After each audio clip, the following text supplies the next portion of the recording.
Meus irmãos, a paz do Senhor. Marcos capítulo 4, versículo 39. Se formos pela teologia, deve se falar Marcos capítulo 4, versículo 39. Amém? Todos acharam, né? Versículo 39, vamos estar lendo também o versículo 40. Diz assim: E ele, levantando-se, repreendeu o vento e disse ao mar: Paz, aquieta-te. E o vento cessou, e houve grande calmaria. E ele respondeu-lhes, dizendo: Por que estáis temeroso? Ainda não tendes fé? Amém? Só isso apenas, os irmãos podem assentar. Observando os irmãos aqui, e comecei a pensar. Eu acho que os irmãos já podem começar a acostumar aos domingos estar reunidos pela manhã. Porque eu acho que daqui uns dias nós vamos ter a volta da escola dominical. Aí uma igreja que não tem escola dominical não é uma igreja, né? E para quem quer ser pregador, quer trazer palavras para o público, quer ser missionário, quer ser a pessoa que traz a ministração para as pessoas, cresce na escola dominical. Se você não participa da escola dominical, você não sabe o que é ser um pregador. Então, vocês que têm esse desejo de crescer no evangelho, é a escola dominical. Assim, eu aprendi uma coisa, que um crente verdadeiro, ele tem que estudar a Bíblia. Não é só apenas de louvor que você vai chegar no reino dos céus. Se você não estudar a Bíblia, você não vai alcançar nada. Amém? E a escola dominical é para isso. É ensino. E é como o culto de terça-feira. É ensino. Você quer ver um crente sábio e um crente que sabe passar por provas? É aquele crente que vem nos cultos de ensino. Né? Bom, eu trouxe esse texto aqui. É um texto conhecido até, que fala a respeito da tempestade, né? Que Jesus acalma a tempestade. E é usado muito em pregações de, digamos, de eloquências e tal, aquela pregação fervorosa.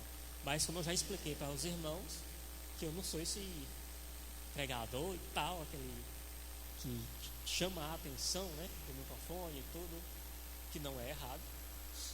Mas eu aprendi uma coisa, que Deus não usa forma, Ele usa formas, né?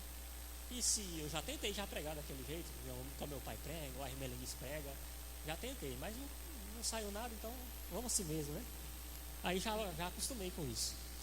Então, quando a gente fala desse texto aqui, da calmaria da tempestade, nós já começamos a imaginar aquelas pregações que Deus vai acalmar as nossas tempestades. Que sempre, como crente, como cristão, nós sempre passamos por essa tempestade. Mas para nós entendermos aqui, esse texto, o capítulo 4 de Marcos, ele traz uma história em um mar. E a história desse mar é no mar da Galileia, que acontece a calmaria dessa tempestade que Jesus está com os discípulos. Aí, se nós pararmos para pensar, este mar é o mar conhecido como Mar da Galileia, mas ele é conhecido também como o Mar de Tiberíades e o mesmo Lago de Genezaré. Aí você, observando o mapa, você percebe que é o mesmo mar. Ele é um mar de água doce e aonde está localizado na região norte de Israel. E a geografia diz que é em volta de montanhas. É o mesmo mar que Jesus andou sobre as águas e fez aqueles grandes milagres. E é o mesmo mar que ele acalmou essa tempestade. É um mar famoso, que é o Mar da Galileia. Então, nós sabemos que Jesus acalmou essa tempestade. O capítulo 4, ele mostra que quando Jesus, lá no versículo 35, que diz assim: E naquele dia, sendo já tarde, disse-lhes: Passemos para o outro lado. Sendo já tarde. Então, aonde que Jesus estava? Ele estava ensinando para o povo. Se nós lermos o capítulo 4, lá do começo até o fim, Jesus está ensinando para o povo sobre o reino de Deus. Ele passa o dia ensinando. E você sabe bem, que quando nós falamos de ensinamento, há uma fadiga. Eu mesmo já falo 20 minutos, já fico meio afadigado em explicar algo.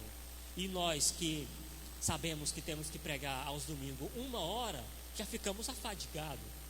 Imagina Jesus, que passou o dia todo ensinando para o povo, ensinando para uma multidão. E na época não tinha esse microfone aqui.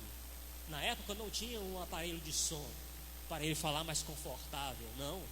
Ele poderia estar mesmo falando, gritando para o povo, ensinando para o povo, e tentando alcançar um tom de voz que todos escutassem. E não era poucas pessoas igual aqui, porque nós sabemos que aonde Jesus ia, atraía a multidão. Aí alguns teólogos dizem assim, alguns historiadores falam que porque Jesus ensinava à beira do mar, sempre assim, ou ele sempre sentava em cima de uma pedra, porque se nós formos ver pela ciência, pela lógica, à beira do mar venta muito. Então Jesus ensina à beira do mar e o vento levava a sua voz. Está vendo? Jesus já fazia um equipamento de som para ele, e em cima de uma pedra, onde as pessoas pudessem ouvir a sua voz. E aonde Jesus ia, ele fazia multidões. E o texto se diz que naquele dia, já sendo de tarde, ele pede para os discípulos atravessarem do outro lado. Vamos para o outro lado da margem. Qual o outro lado da margem ficava? Aonde era? Ele estava indo para Gadara, aonde tem a história daquele endemoniado. E Jesus queria ir para o outro lado. A história diz que Jesus, ele ordena aos discípulos para que eles pudessem atravessar para o outro lado da margem, atravessar o mar da Galileia. Então aqui eu já pego o primeiro aprendizado dessa história. Por quê? Porque eu pego aqui, porque quando Jesus chama os discípulos e diz vamos ao outro lado, os discípulos, o que eles fazem automaticamente? Eles obedecem a Jesus. Eles estão debaixo de uma obediência. E muitas vezes nós nos colocamos debaixo da obediência e achamos que nunca iremos passar por nada que vai nos prejudicar e vai nos trazer medo. Por quê? Porque os discípulos, eles aceitam a ordem de Jesus e pegam um barco, entram com Jesus e obedecem a Jesus. E vão ao encontro aquilo que Jesus estava desejando ir. Então aqui eu já pego a primeira coisa. Primeiro, o que aconteceu quando eles estavam no meio do mar? A tempestade. E o que estava acontecendo ali? Eles estavam debaixo de uma obediência. Aí você diz, mas por que aconteceu uma tempestade debaixo de uma obediência dos discípulos? Você já parou para pensar que no meio das nossas dificuldades, nós sempre colocamos a oração como a chave. Mas parece que quando mais a gente ora, mais vem uma tempestade, mais vem uma dificuldade ali. Aí você diz, aí tem horas que quando a gente não tem claro, no meio da dificuldade, a gente sempre vai ter aquele pensamento negativo e falar assim, Jesus, Deus não está me escutando. Eu estou clamando, estou jejuando, estou obedecendo a palavra, mas nada acontece. E a primeira coisa que a gente pensa, desistir. Vou parar de ir. Vou parar de ir na igreja. Vou falar, pastor, parar de me dar a oportunidade para cantar.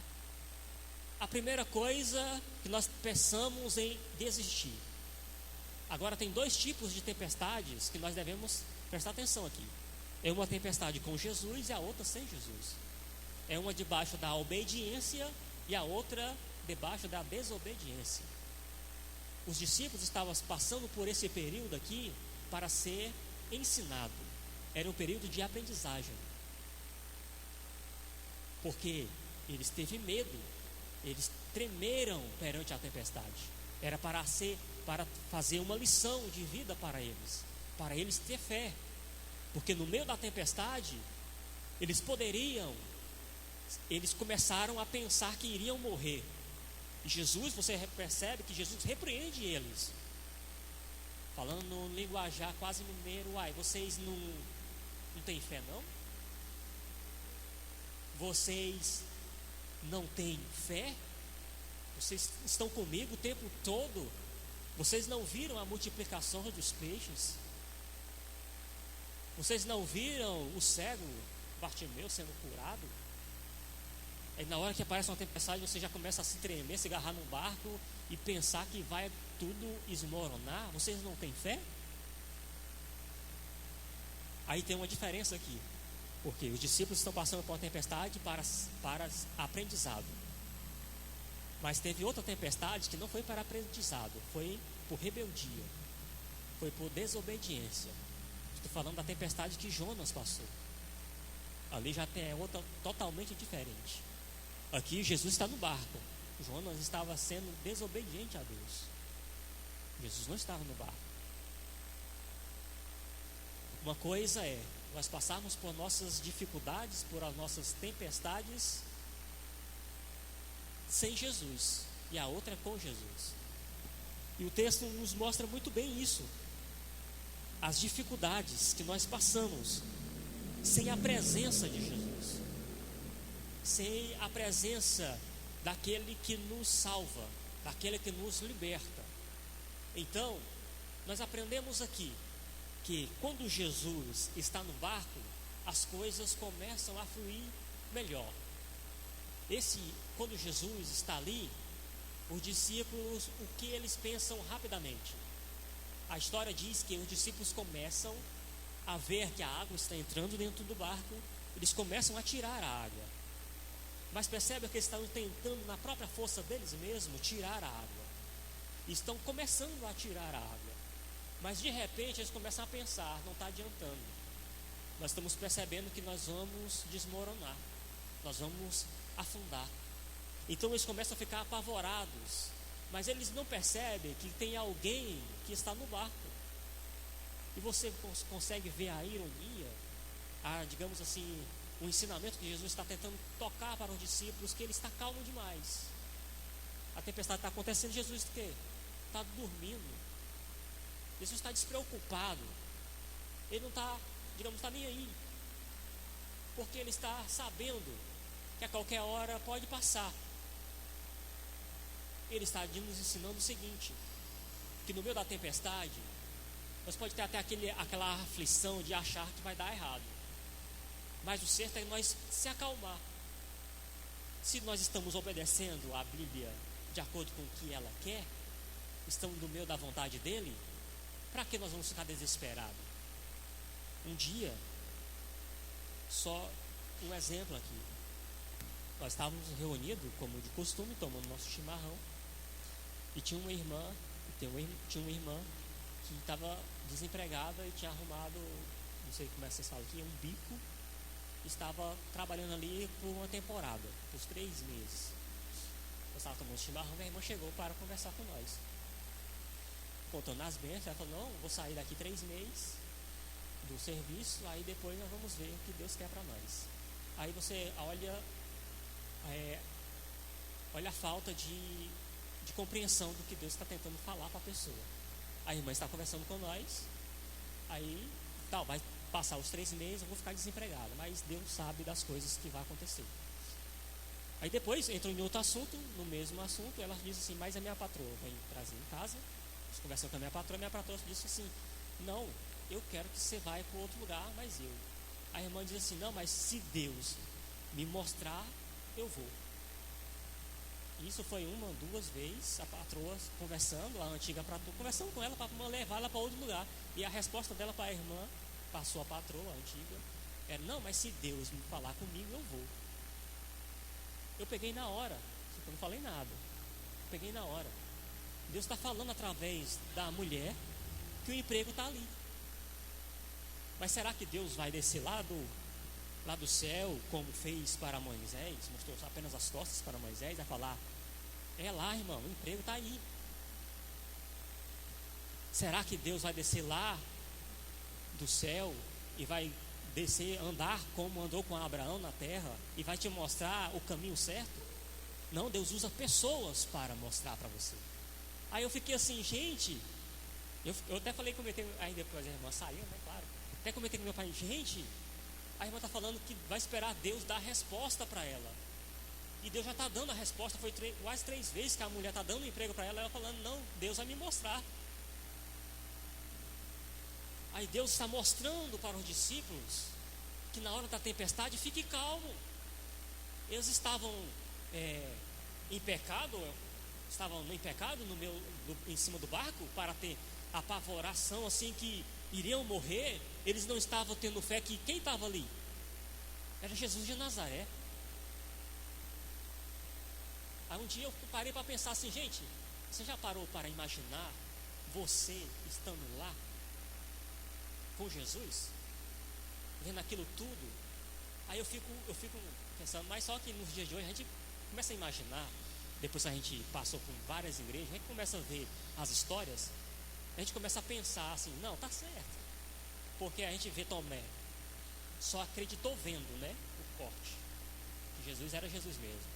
Nós vemos Judas, que andou com ele, viu todas as coisas que ele fazia, os milagres que ele, depois, por 30 moedas de prata, entregou ele. Mas a história, alguns historiadores falam assim, que Judas entregou Jesus para eles, pensou que Jesus ia reagir, e aí ia começar uma guerra, porque eles queriam era isso, eles imaginavam que era isso, mas totalmente diferente. Judas estava se cumprindo aquilo que Jesus vinha fazer aqui na terra. Alguns dizem que era isso. Mas você já parou para imaginar você andar com Jesus, ver os milagres dele, mas na hora da tempestade, no meio do barco, Jesus está no barco, vocês não vamos morrer. E as promessas, se o Filho de Deus está no barco, será mesmo que vamos morrer? Aí Jesus repreende eles, vocês não têm fé? Porque vocês mesmos não levantaram a voz e diz, acalma a tempestade. Quem está no barco está aqui, ó. Estamos com Jesus. Às vezes na nossa tempestade nós passamos, nós não temos fé para prosseguir. A chave de um crente é a fé, porque não é fácil você vir para um culto desse, sendo lá na sua casa tem alguma coisa errada. A gente, como filho de pastor, a gente já viu muitas histórias. Tem gente que vai para um culto animado, mas quando chega em casa, o marido não é crente, o marido está bêbado, dando pontapé em tudo. Aí a gente insiste ainda, irmã, vai na igreja. E a irmã fecha a cara, você não sabe o que eu passo. Mas a gente sabe, é a tempestade que está passando. Tenha fé. Eu conheci uma irmã, a qual o Carlos conhece também, era diaconisa da igreja, cantava, participava do círculo de oração, fazia o evento na igreja, só que o marido dela era cachaceiro, não ia na igreja, bebia cachaça. Aí ela contava história para nós, falando que tinha vontade de meter um pé na bunda daquele cara e nunca mais deixar ele entrar na casa, porque o cara era cachaceiro. Ela disse, chegava na igreja toda bonitinha, chegava na cama dela, tá lá, o bêbado, dormindo. E aí, se um pai de vez, já pegou ele pelos pés, jogou em cima da cama, vai dormir no chão, todo sujo. Aí ela pensou em desistir, mas o que aconteceu? Ela teve fé. Hoje ele é obreiro da casa do Senhor. Fé, é a chave para nós alcançarmos os nossos objetivos. Tudo vem pela fé.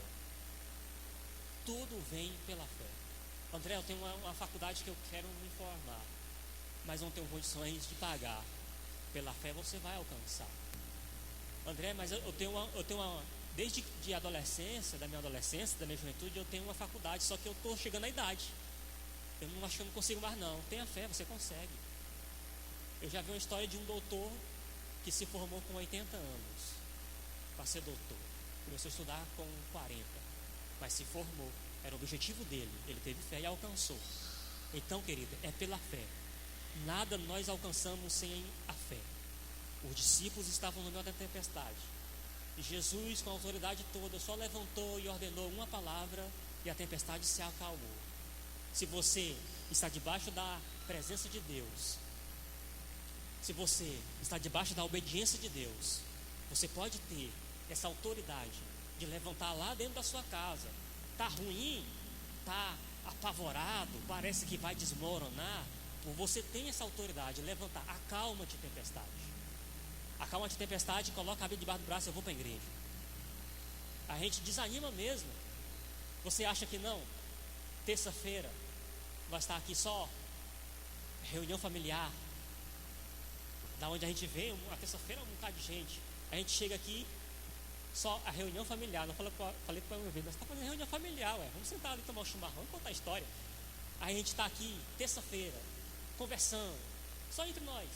Mas nós faz o culto, toca o da harpa, o pai faz o ensinamento e vamos embora. Você acha mesmo que é fácil o pastor estar aqui? Um dia o pai falou assim: se nós quiser fazer reunião familiar, nós vamos ali para nós a Netflix e vamos conversar. Ou vamos sentar na mesa e vamos falar de Bíblia, que não é igual nós faz direto. Você acha que é fácil, mas nós vem pela fé. Sexta-feira, oração, é reunião familiar de novo, só nós de novo. Aí, foi na última sexta, que marcou para 2 pessoas virem, não puderam vir. Aí eu fui fazer. Aí minha mãe chegou lá e falou assim: não vai orar mesmo ou vai fazer só uma oraçãozinha ali, vamos entrar? Aí o pai disse: vai querer quebrar o protocolo? Sabe por quê ele falou isso? É fé. Não vou desistir não, vou ficar aqui. Tem oração? Vai ter a oração. Vai ter a leitura, os 3 hinos da harpa, vai ter a palavra e a oração. Você acha que não é fé? Chegar terça-feira, só a família de novo, e ele está aqui fazendo, ligando o som, abrindo a porta, cantando os hinos, fazendo ensinamento, hino, dando as bênçãos e tal. Isso é fé. Você acha, se não fosse fé, fosse só por emoção, o pastor voltava aqui? Não. Estava trabalhando no serviço dele. Ele já falou isso aqui. Eu estava tirando mais lá. Mas por fé veio aqui para trazer a palavra para o povo. É a fé que nos move. Então aprende isso. Se você estiver obedecendo a palavra, orando, jejuando e andando no caminho dele, você tem autoridade de, no meio da tempestade, olhar: acalma-te, tempestade.